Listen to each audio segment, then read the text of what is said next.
नमस्कार दोस्तों, मैं शुभम पुरोहित मनकामेश्वरी क्लासेस में आपका स्वागत करता हूं। मन का लाइव संपूर्ण के माध्यम से हम 12 दिसंबर के टेस्ट का डिस्कशन कर रहे थे, जो एक विशाल मेगा टेस्ट था जो एमपी पुलिस के लिए रखा गया था।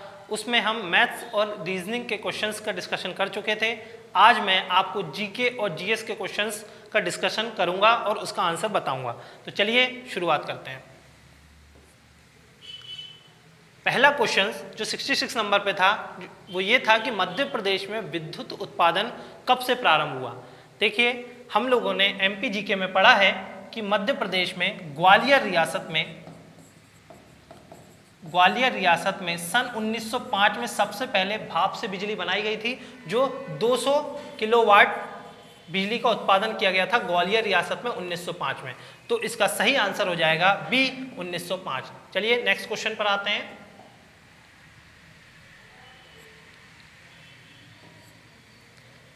67 नंबर का क्वेश्चन है कि राजघाट वृहद विद्युत परियोजना किस नदी पर बनाई जा रही है। ए धसान, बी सिंध, सी बेतवा और डी काली सिंध नदी।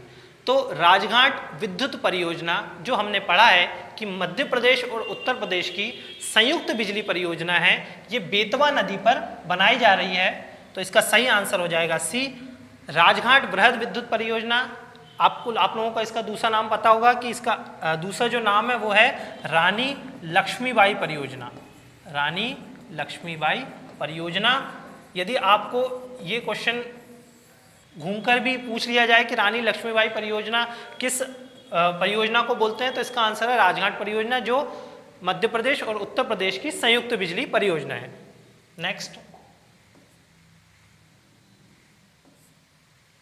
68 नंबर का क्वेश्चन है कि मध्य प्रदेश की किस जनजाति में घोटुल प्रथा पाई जाती है। तो हमने जब एमपी में क्वेश्चंस जो हम एमपी की जनजातियां पढ़ रहे थे, उसमें हमने पढ़ा था कि मध्य प्रदेश के दक्षिण पूर्वी हिस्से में एक जनजाति निवास करती है जिसका नाम है मुड़िया, जो छत्तीसगढ़ में भी पाई जाती है। तो मुड़िया जनजाति में घोटुल प्रथा पाई जाती है। तो इसका सही आंसर हो जाएगा डी, घोटुल प्रथा, जिसमें कपल जो होता है जनजातियों वाला वो अपनी वैवाहिक जीवन की रूपरेखा तय करते हैं। इस प्रथा का नाम है घोटुल प्रथा। और ये किस जनजाति में मनाई जाती है? मुड़िया। इसका सही आंसर हो जाएगा डी, मुड़िया। नेक्स्ट 69 नंबर का क्वेश्चन है कि मध्य प्रदेश में जलोढ़ मिट्टी का क्षेत्र कौन सा है। आप सभी को पता है कि पूरे भारत में सबसे जो उपजाऊ मिट्टी होती है वो जलोढ़ मिट्टी होती है। और जलोढ़ मिट्टी का जो क्षेत्र है भारत में गंगा नदी तंत्र जो है उसका एक विशाल गंगा नदी तंत्र द्वारा ये जलोढ़ मिट्टी सबसे ज़्यादा पाई जाती है। और यदि अपन एमपी की बात करें तो एमपी में जो चंबल नदी है, यहाँ पर पश्चिमी हिस्से में चंबल नदी, शिप्रा नदी, जो मालवा के ऊपर का क्षेत्र है, जो मध्य प्रदेश का उत्तर पश्चिमी भाग है, वो जलोढ़ मिट्टी का क्षेत्र है। इसलिए इसका सही आंसर हो जाएगा ऑप्शन ए, मध्य प्रदेश का उत्तर पश्चिमी भाग। नेक्स्ट 70 नंबर का क्वेश्चन है कि मध्य प्रदेश में स्थित खजुराहो के मंदिरों का निर्माण किस वंश के शासकों द्वारा कराया गया था। हमें पता है कि खजुराहो हमेशा से चंदेल वंश की राजधानी है। तो इसका सही आंसर हो जाएगा चंदेल, जिसमें आपने मंदिर भी पढ़े होंगे, कंदरिया महादेव मंदिर, 64 योगिनी मंदिर, ये सब मंदिर कहाँ पर हैं? खजुराहो में। तो इसका सही आंसर है सी,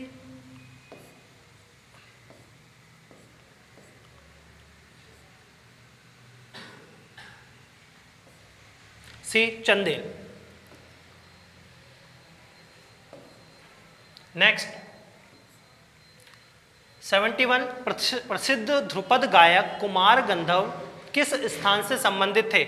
हमें पता है कि कुमार गंधर्व, जिनका बचपन का नाम शिवपुत्र था, वो देवास में इन्होंने अपनी कार्यस्थली बनाई थी। देवास की बागड़ी पहाड़ी जो थी इनकी कार्यस्थली थी। ये देवास के रहने वाले थे और इनके बचपन का नाम मैंने अभी जैसा कि बताया शिवपुत्र था। अच्छा, कुमार गंधर्व को हम संगीत जगत का कबीर भी बोलते हैं। इसलिए जैसे यदि क्वेश्चन आ जाए कि संगीत जगत का कबीर मध्य प्रदेश में किसे बोला जाता है, तो कुमार गंधर्व इसका आंसर है। ठीक है, तो इसका 71 का आंसर हो जाएगा B, Dewas. Next Indore stock exchange किस वर्ष स्थापित किया गया। देखिए, यदि भारत के परिप्रेक्ष्य में पूछा जाए तो सबसे पहले स्टॉक एक्सचेंज मुंबई का स्टॉक एक्सचेंज था, जो न केवल भारत अपितु एशिया का प्रथम स्टॉक एक्सचेंज था बंबई में, लेकिन मध्य प्रदेश में जो इंदौर स्टॉक एक्सचेंज, यदि इन्होंने सन पूछा तो सही आंसर है सी 1930। ठीक है, तो इसका सही आंसर हो जाएगा सी 1930। नेक्स्ट, पन्ना में किस नदी द्वारा बनाए गए ढेर से हीरे प्राप्त होते हैं? देखिए पन्ना, सतना का जो एरिया है, सतना का मझगावा पन्ना का जो एरिया है, ये जो एरिया है ये भागीरथी नदी पर इसमें हीरे के अपने को भंडार प्राप्त होते हैं। तो भागीरथी नदी जो पन्ना में प्रवाहित होती है इसमें हीरे के ढेर प्राप्त होते हैं। इसका सही आंसर हो जाएगा ए, भागीरथी नदी। नेक्स्ट, भरोतिया और नाहर किस जनजाति की उपजातियां हैं? देखिए इसमें वैश्या लिखा हुआ है, इसको करेक्ट कर लीजिएगा, ये है बैगा, है ना, बैगा इसका सही ऑप्शन होगा। तो बैगा की कुछ उपजातियां हैं जैसे नरोतिया, भरोतिया, राय मैना, कठ मैना, तो उनमें ये जो उपजातियां उसकी भरोतिया और नाहर, ये बैगा जनजाति की उपजातियां हैं, इसलिए इसका सही आंसर हो जाएगा ए, बैगा। नेक्स्ट, महावीर का मूल नाम क्या था? ये तो आप सभी ने बहुत अच्छे से पढ़ा हुआ है जीके में कि महावीर का मूल नाम वर्धमान था, इसमें तो डिस्कशन करने की आवश्यकता नहीं है।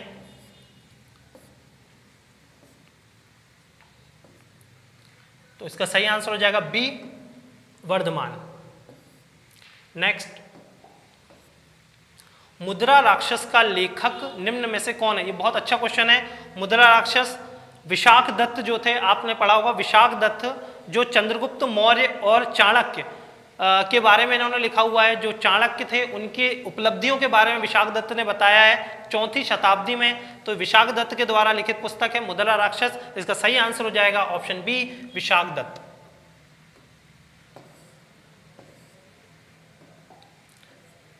नेक्स्ट, 77 नंबर का क्वेश्चन है कि अलाई दरवाजा का निर्माण किस सुल्तान ने कराया था? ये तो नाम से ही स्पष्ट है कि अलाई दरवाजा अलाउद्दीन खिलजी। ठीक है, जैसे याद करने में कठिनाई हो रही है तो आप ऐसे भी याद रख सकते हैं, आ से अलाई और आ से अलाउद्दीन खिलजी। तो इसका सही आंसर हो जाएगा सी, अलाउद्दीन खिलजी। नेक्स्ट, बीजक का रचयिता कौन है? देखिए आपने शुरुआत से पढ़ा हुआ है कि कबीर ने एक महत्वपूर्ण पुस्तक लिखी हुई है जिसका नाम है बीजक, है ना। तो कबीर, ये बीजक के जो रचयिता कौन है वो यहां पर हो जाएंगे कबीर।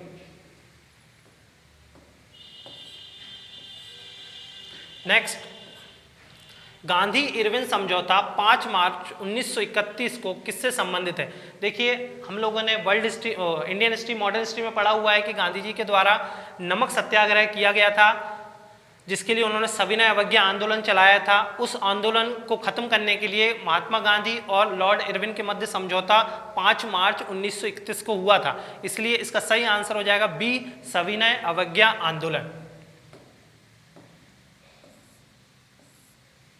नेक्स्ट, प्राक्कलन समिति में कितने सदस्य होते हैं? देखिए संसद में अलग अलग व्ययों पर नियंत्रण रखने के लिए समितियां होती हैं। उनमें से 2 महत्वपूर्ण समितियां, एक लोकलेखा समिति और दूसरी प्राक्कलन समिति। लोकलेखा समिति में हम लोगों ने पढ़ा है कि 22 मेंबर होते हैं, 22 मेंबर होते हैं, जिसमें दोनों ही सदनों के क्या होते हैं, मेंबर शामिल होते हैं। किसमें? लोकलेखा समिति में 15 लोकसभा के और 7 राज्यसभा के। लेकिन ये लोकलेखा समिति, यहाँ पर क्वेश्चन आया है प्राक्कलन समिति में कितने सदस्य होते हैं।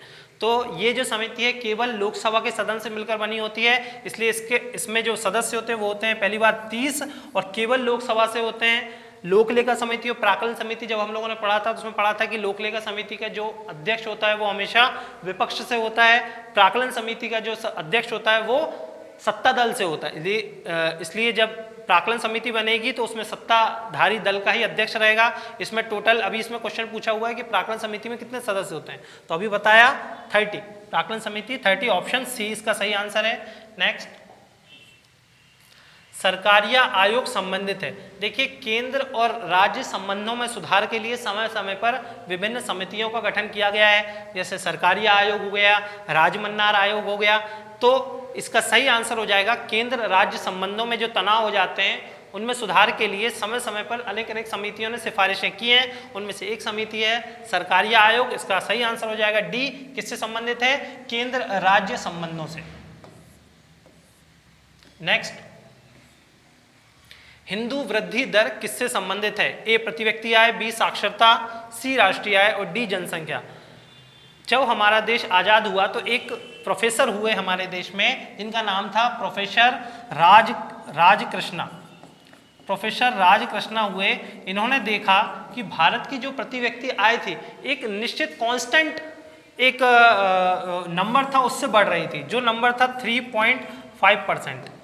ठीक है, जो राष्ट्रीय आय थी वो 3.5% से ही बढ़ रही थी, ना इससे ज़्यादा ना इससे कम। और भारत की अधिकतर पॉपुलेशन जो थी वो हिंदू पॉपुलेशन थी, इसलिए उन्होंने इस जो राष्ट्रीय आय था उसका नाम दे दिया हिंदू वृद्धि दर। ठीक है, तो इसका जो सही आंसर हो जाएगा, उन्होंने पूछा कि हिंदू वृद्धि दर किससे संबंधित है? प्रति व्यक्ति आय, साक्षरता, डी जनसंख्या और सी राष्ट्रीय आय। तो इसका सही आंसर हो जाएगा सी राष्ट्रीय आय। हट्टी खाने किस राज्य में स्थित है? ए आंध्र प्रदेश, बी महाराष्ट्र, सी कर्नाटक और डी तमिलनाडु। हट्टी हमें पता है कि कर्नाटक का एक जिला है रायचूर डिस्ट्रिक्ट में ये हट्टी स्थान है। और यहाँ पे ये जो खाने हैं ये सोने के लिए जो है फेमस है, गोल्ड के लिए बहुत ज़्यादा फेमस है। तो हट्टी खाने कहाँ पर हैं? ये है कर्नाटक में। और कर्नाटक का यदि जिला पूछ लिया जाए तो ये है रायचूर जिले में। किसके लिए फेमस है? तो सोने या गोल्ड के लिए ये क्या है, खदाने क्या है, फेमस है। 2-3 तरीके से आपसे ये जो क्वेश्चन है ये पूछा जा सकता है। ठीक है, 84 नंबर के क्वेश्चन पे चलते हैं। खाद्य एवं कृषि संगठन FAO का बहुत फैक्चुअल क्वेश्चन है ये। इसका जो सही आंसर है, देखिए ऑप्शन इसमें दिए हैं, न्यूयॉर्क, पेरिस, जेनेवा में और रोम में। ठीक है, तो इसका सही आंसर है डी, रोम। नेक्स्ट, वातावरण में सबसे ज्यादा ओजोन का संकेंद्रण कहाँ होता है? ए आयन मंडल में, बी मध्य मंडल में, सी समताप मंडल में और डी क्षोभ मंडल में। हमने पढ़ा है कि सबसे पहले वायुमंडल की जो निचली परत होती है वो होती है क्षोभ मंडल। क्षोभ मंडल सबसे निचली परत होती है, उसके ऊपर होता है समताप मंडल। समताप मंडल जो लगभग 15 से 35 किलोमीटर की रेंज में जाता है। यहाँ पर ओजोन की एक लेयर पाई जाती है, ओजोन की लेयर, यहाँ पर ओजोन का संकेंद्रण होता है। ओजोन के संकेंद्रण के कारण ये यहाँ का जो टेम्परेचर है, तापमान है, बहुत कांस्टेंट बना रहता है। इसलिए इस लेयर का नाम भी क्या है? समताप मंडल, मतलब जहाँ पर तापमान जो रहे समान रहे। तो वातावरण में सबसे ज्यादा ओजोन का संकेंद्रण कहाँ होता है? तो मैंने बता दिया समताप मंडल में, जो ऑप्शन सी है। तो इसका सही आंसर हो जाएगा ऑप्शन सी, समताप मंडल। रॉकेट किस सिद्धांत पर कार्य करता है? देखिए अपन ने साइंस में, फिजिक्स में न्यूटन के 3 नियम पढ़े हैं। ठीक है, तो जो तीसरा वाला नियम है, अपन ने देखा है कि हर क्रिया की प्रतिक्रिया होती है। तो रॉकेट का जो ईंधन है जो धुआं छोड़ता है और उसके एवज में जो गति मिलती है रॉकेट को, वो गति मिलती है। तो इसका जो सही ऑप्शन हो जाएगा ऑप्शन ए, न्यूटन का तृतीय नियम। ठीक है, प्रथम नियम तो जड़त्व का है, दूसरा F=ma आपने पढ़ा हुआ है, तीसरा जो है न्यूटन के, बताओ ऑप्शन ए, न्यूटन की गति का तृतीय नियम।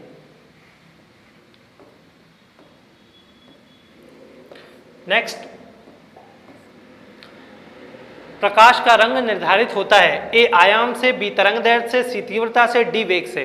ठीक है, तो अपन जब विबग्योर कलर पढ़ते हैं तो उसमें हमने देखा है कि जो तरंग दैर्ध्य होती है लाल रंग की वो सबसे अधिक होती है। इसलिए जो अपने सिग्नल वगैरह, ट्रेन वगैरह के होते हैं वो लाल कलर के बनाए जाते हैं। इसका मतलब जो रंग वगैरह जो निर्धारित हो रहा है वो कहाँ से निर्धारित हो रहा है? तरंग दैर्ध्य से। तो इसका सही आंसर हो जाएगा ऑप्शन बी, तरंग दैर्ध्य। 88 नंबर के क्वेश्चन पे चलते हैं। हाल ही में किस देश की एक शीर्ष अदालत ने हिंदू विधवा महिलाओं को कृषि और गैर कृषि जमीन दोनों पर अधिकार देने की घोषणा की है? ठीक है, तो ये फैक्चुअल क्वेश्चन है पूरा। तो इसमें ऑप्शन है पाकिस्तान, बी बांग्लादेश, सी इराक और डी अफगानिस्तान। तो इसका सही आंसर हो जाएगा बी, बांग्लादेश। देखिए कहीं ये इसमें टेस्ट में शाह की जगह शाह का उच्चारण किया गया है, तो आप इसको मैनेज कर लीजिएगा। ये बांग्लादेश शाह शक्कर वाला है। ठीक है,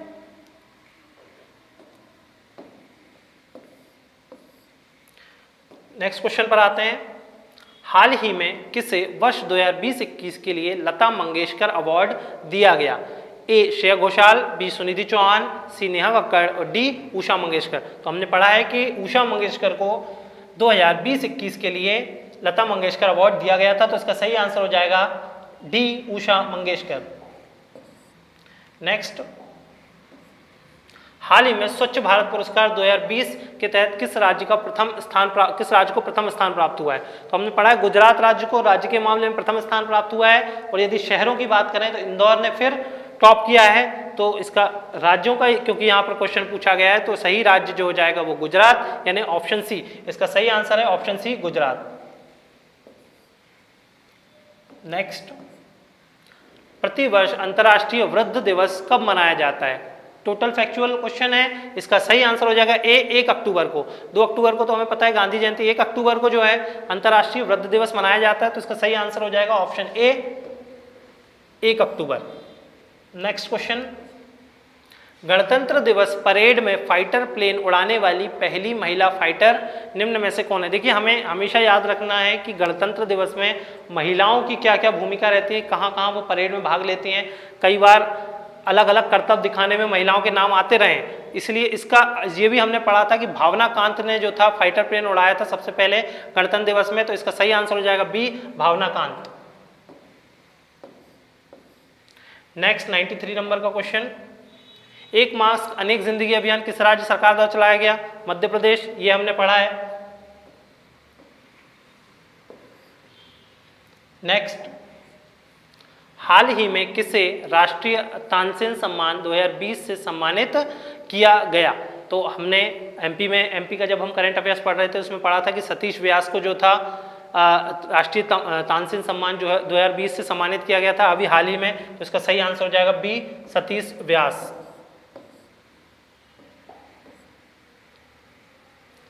हाल ही में किस भाषा की मशहूर कवयित्री सुगाथा कुमारी का निधन हुआ? ए मलयालम, बी पंजाबी, सी मराठी, डी हिंदी। इसका सही आंसर है ए मलयालम। ठीक है, कहाँ बोली जाती है आप लोगों को मालूम है, केरल की ये लैंग्वेज है। तो इसका सही आंसर हो जाएगा ए मलयालम। नेक्स्ट, प्रतिवर्ष विश्व एड्स दिवस कब मनाया जाता है? 1 दिसंबर को, अभी मनाया भी गया था। तो इसका सही आंसर हो जाएगा ए। सारे दिवस, सारी राजधानियाँ, सारी करेंसी आप लोगों को याद रखनी है। इसमें समझने का कोई रोल रहता नहीं है, अधिकतर इसमें रटने वाला पोर्शन रहता है, लेकिन जिन जिन दिवसों पर जो जो मूवमेंट चलाए जाते हैं वो भी आपको याद रखना है। इसका सही आंसर हो जाएगा ए, 1 दिसंबर। किस राज्य में हाल ही में भारत का पहला पॉलिनेटर पार्क बना? पॉलिनेटर मतलब छोटे छोटे जो कीड़े होते हैं, तितली वगैरह होते हैं, बर्रे वगैरह जो होते हैं, जो फूल के रिप्रोडक्शन में हेल्प करते हैं, उसके लिए जो वो ऑब्वियसली जो डाइवर्सिटी हमारे पर्यावरण की होती है उसको मैनेज करने में बहुत महत्वपूर्ण भूमिका निभाते हैं। तो उनको अपन पॉलिनेटर बोलते हैं। ये पॉलिनेटर पार्क कहाँ पर बनाया गया? उत्तराखंड। इसको सही कर लीजिएगा, उत्तराखंड इसका जो सही आंसर है। नेक्स्ट, बेलारूस की राजधानी क्या है? बेलारूस की राजधानी बाकू का ऑप्शन ए है, बाकू अजरबैजान की राजधानी है। ब्रसेल्स बेल्जियम की राजधानी है। डी जो ऑप्शन है वो बर्न, वो स्विट्जरलैंड की राजधानी है। ऑप्शन बी जो है बेलारूस की राजधानी जो मिन्स्क, ऑप्शन बी इसका सही आंसर है, Minsk. Second last question discuss करते हैं, ईरान की करेंसी क्या है? ईरान रेमनबी, ये चाइना की करेंसी है। रबल रशिया की करेंसी है, पूर्वी यूरोप की करेंसी है। इराक की जो करेंसी है वो है दीनार, और रियाल जो बची है वो है ईरान की करेंसी, यानी इसका सही आंसर हो जाएगा ऑप्शन बी, रियाल। और लास्ट क्वेश्चन ये है कि परमाणु बम किस सिद्धांत पर कार्य करता है? 2 सिद्धांत हम लोगों ने पढ़े थे, एक नाभिकीय संलयन और नाभिकीय विखंडन। नाभिकीय संलयन में क्या होता है? 2 हल्के नाभिक जुड़कर एक भारी नाभिक बनाते हैं, और नाभिकीय विखंडन में क्या होता है? एक भारी नाभिक टूटकर 2 हल्के नाभिक में टूट जाता है। अपन ने बोला है कि परमाणु बम डिस्ट्रक्शन का जो मेन क्या बोलते हैं कॉज जो परमाणु बम होता है वो किस सिद्धांत पर आधारित होता है? नाभिकीय विखंडन, जहाँ पर एक भारी नाभिक टूटकर हल्के नाभिक में टूट जाता है। इसका सही आंसर हो जाएगा ऑप्शन बी, नाभिकीय विखंडन। ठीक है, हम लोगों ने सारे क्वेश्चंस यहाँ पर डिस्कस कर लिए हैं। तो मैथ्स के क्वेश्चंस, रीजनिंग के क्वेश्चन और जीके जीएस के क्वेश्चन जो हैं आज हमने डिस्कस कर लिए हैं। उम्मीद है आपके अधिक से अधिक क्वेश्चन इसमें सही हुए होंगे। तो हमारे चैनल से जुड़े रहिए, हमारे चैनल को लाइक करिए, सब्सक्राइब करिए, शेयर करिए। हम आगे भी ऐसी वीडियोस लाते रहेंगे। धन्यवाद।